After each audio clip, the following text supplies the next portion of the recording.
Hi guys, this is Shaunak, and today we are going to do a brief analysis about BMW, a brand that every individual on this earth wants to own. Now let's see how they work.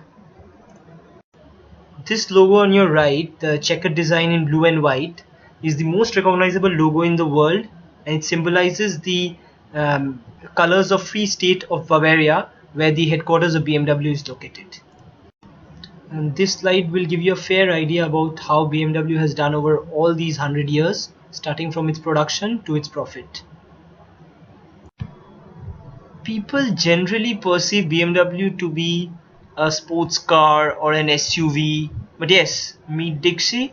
This is their first car when they moved on to making cars and motorbikes after the World War I. This was based on the Austin 7.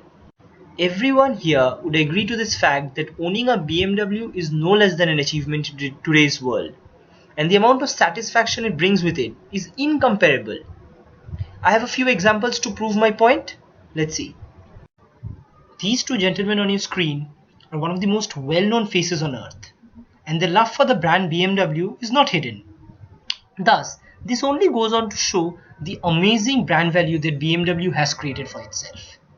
BMW not only produces cars, but are also known for producing high-end motorbikes, high-end luxurious motorbikes, which are used around the world and are known to be one of the costliest bikes in the world.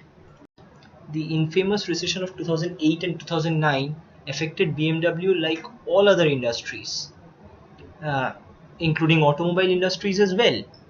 The sales across the globe fell and production was decreased by a huge extent.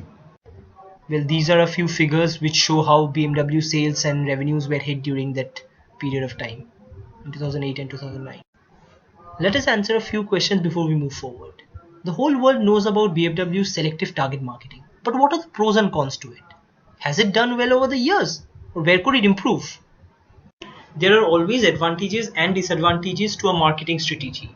But what BMW has precisely done for themselves is that they have created a strong core brand value, which showcases BMW, their brand, to be a sign of one's lavish lifestyle and their professional success. We all know how BMW sales took a hit during the recession in 2008 and 2009. But the question is, was their segmentation strategy too selective? Or should they have made any changes in their strategy to meet their ends? The answer, according to me, is a straight no. Because BMW's major target market is the well-to-do upper-class society of the world. And staying put with these consumers during a global economic crisis was the wisest decision one could take. Now let us understand the marketing strategy of BMW, one of the major reasons behind their success. BMW differentiates or segments its market by four ways: geographic segmentation, demographic segmentation, psychographic segmentation, or behavioral segmentation. Geographic segmentation is on the basis of the geographic locations like rural areas, urban areas, or the semi-urban areas, or the cities or towns, mainly dependent on the average income of the families living there. Then going anti-clockwise, demographic segmentation is done on the basis of the average age of people living there, the family size, the occupation of people there, the average education that people have primarily there. Then the psychographic segmentation is a combination of psychology and demographics, where the segmentation is mainly dependent on two factors such as the lifestyle and personality, which again depends on features such as people having interest in culture, people having interest in sports, people having interest in outdoor activities, which is then segmented likewise, which then we can go to the behavioral segmentation.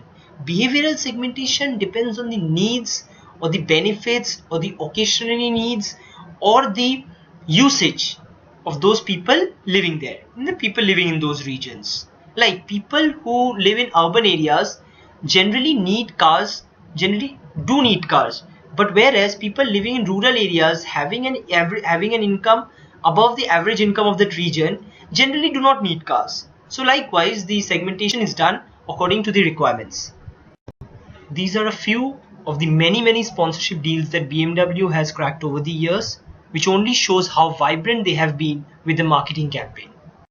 With the tremendous amount of production, there is another aspect which needs to be addressed. That is the environmental hazards caused due to this production. Let us look at how BMW has taken care of this issue.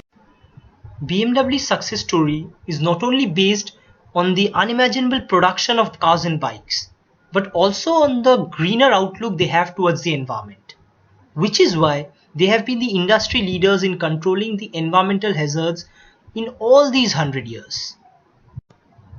Let us summarize everything we have understood in this brief case study of the world's most luxurious automobile brand. Precisely, there were 9 things that we studied during this video, starting from the logo to the high-profile owners, the BMW motorbikes, the recession of 2008 and 2009, which affected the BMW sales and revenues, the different marketing strategies adopted by BMW, and also the target market segmentation. And one majorly was how they have been successful in addressing the issue of environmental hazards. Thank you all for watching this video. This slideshare was prepared by me, Shaunak Deb, from Jadavpur University during a marketing internship under the able guidance of Professor Samir Mathur from IIM Lucknow.